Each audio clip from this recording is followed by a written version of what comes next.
I just noticed that it's so damn high, right? That I wanted to take advantage of that and see if I can diversify my account movement even more than it is right now.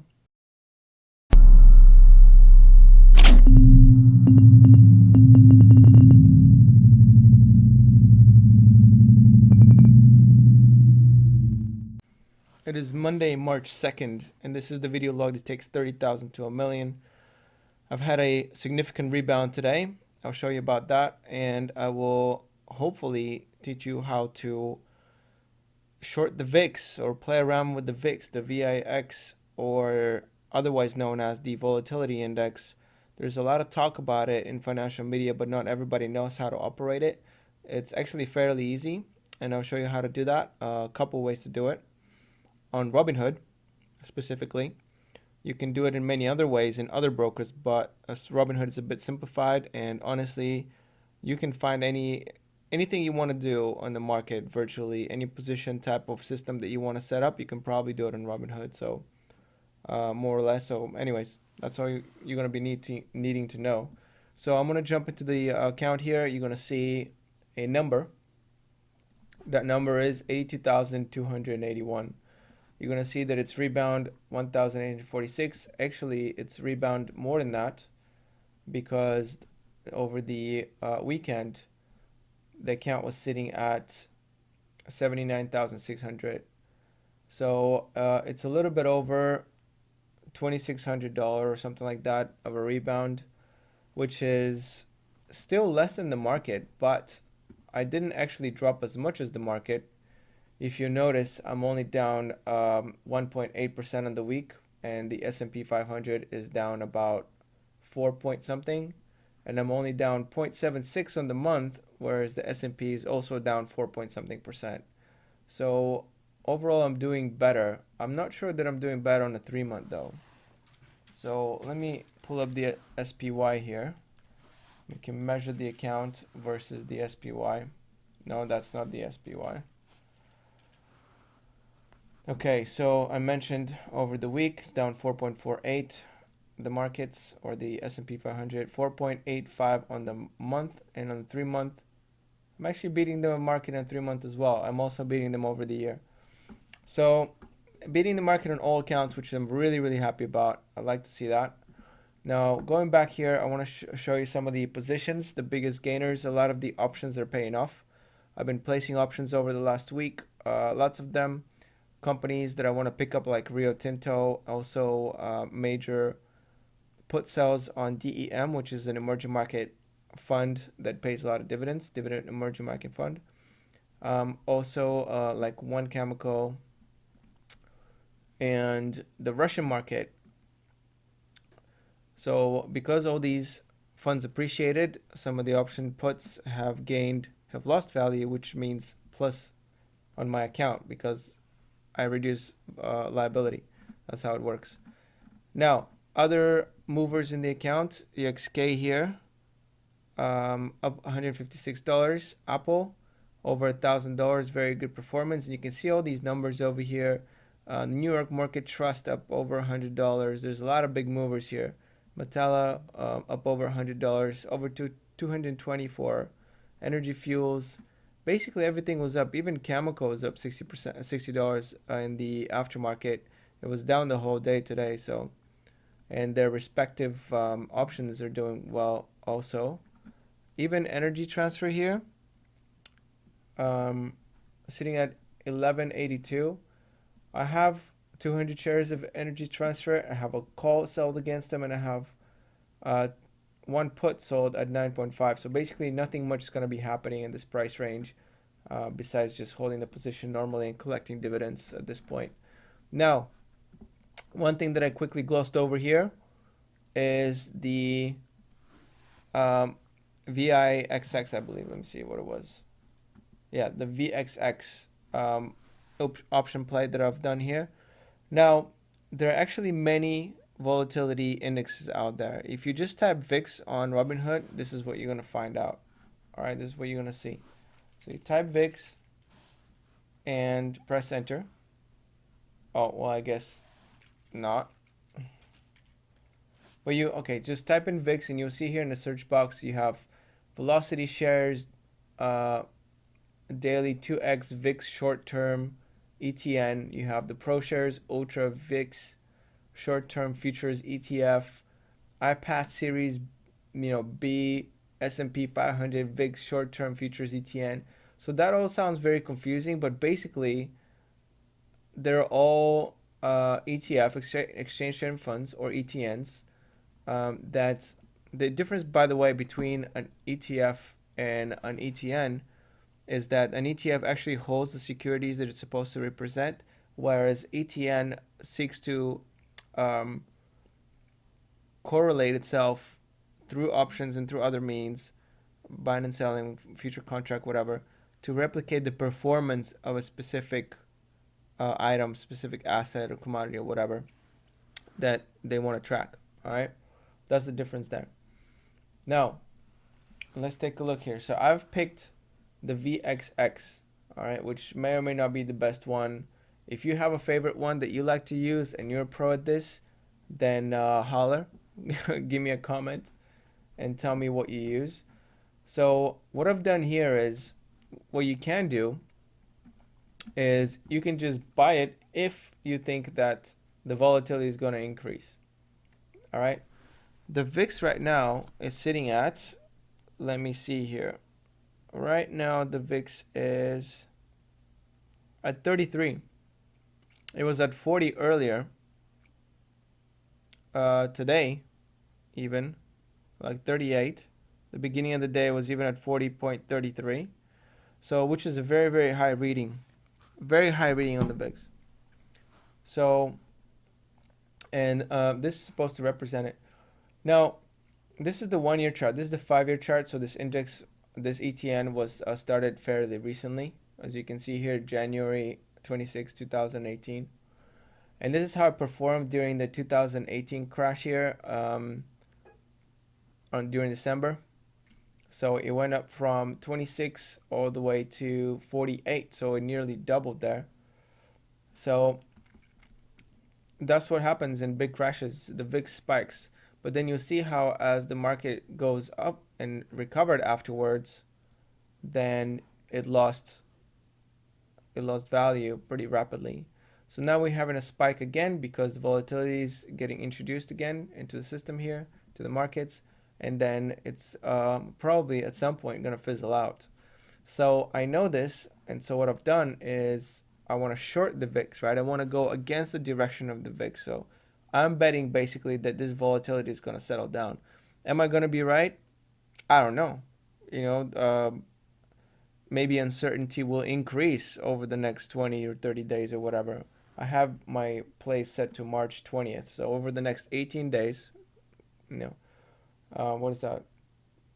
A couple weeks and a half maybe.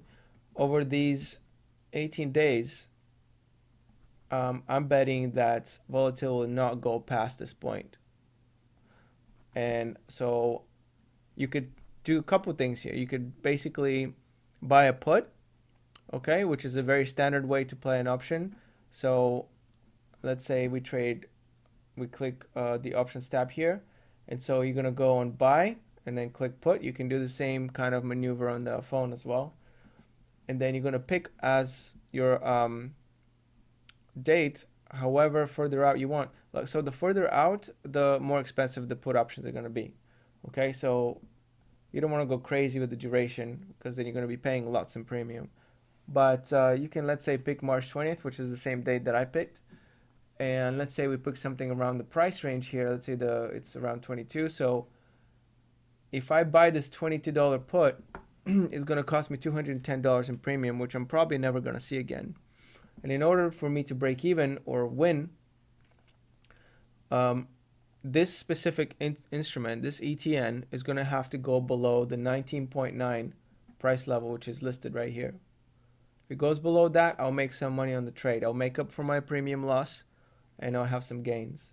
But if it stays above it in those next couple weeks and a half, then I will probably most likely lose the premium without any gains at all. Or very little gains, so I'll be losing on the trade. Okay, so that's the deal. You can buy puts. The other way, which I have done, is what I've decided to do here is click on options, and I've decided to do a call credit spread, which is a familiar thing. I've done a video on call credit spreads, but basically what you do is you sell a call. First you pick your expiration date, and you sell a call. So let's say, well, I've sold it right here. You can see I've sold the $23 call, and what you want to do is you want to buy the same call up here for less money, and you collect the difference. Okay, so you buy a call. Let's say you buy the 23 and sell the 25, or you can sell the 24 if you want to reduce the amount of collateral you have to put up. Okay, and that's how you do it. And what you end up with is this system right here. If you go back to the portfolio view, you end up with this system over here. This is what it's gonna look like displayed on your phone or on your computer, and together the system is shown, the value of it, and you can see how I'm actually up $60 on the straight so far, or 26%. And I forget how much collateral I have to put up. I'm not sure, it tells me over here. Let me see if I go to this. Yeah, I had to put up $600 collateral. It'll show you if you go on the actual ETN chart. And there is the option. I have 3 sells and 3 buys for VXX. I saw the $23 calls and I bought the $25 calls. All right, so that's a call credit spread. And that's the second way to short it. So I've done it. It's a very small position. Obviously, my maximum loss here is I think $600. So, and I think my maximum gain is like 200 and something. So you risk 600 to get 200, but in my mind, it's a pretty high percentage play. It's not that low of a percentage.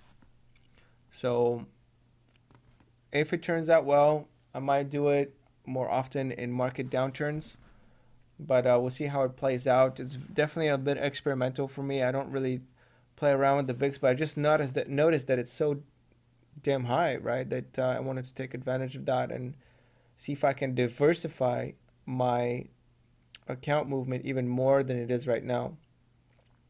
This diversification has helped me. I've been able to achieve gains that are greater than the market.